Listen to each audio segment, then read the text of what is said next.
তাহলে তো সবচেয়ে বেশি ক্ষতি গরিব মানুষেরই হয়। আবু জানো, আমাদের এইবারে কুরবানি গরুটা 2,04,000 টাকা দিয়ে কিনেছি।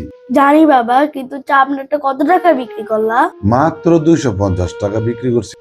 কি বলো বাবা, 2,04,000 টাকার গরুর চামড়া মাত্র 250 টাকা? হ্যাঁ বাবা, 250 টাকাই তো পেলাম। তাহলে তো অনেক লস হলো।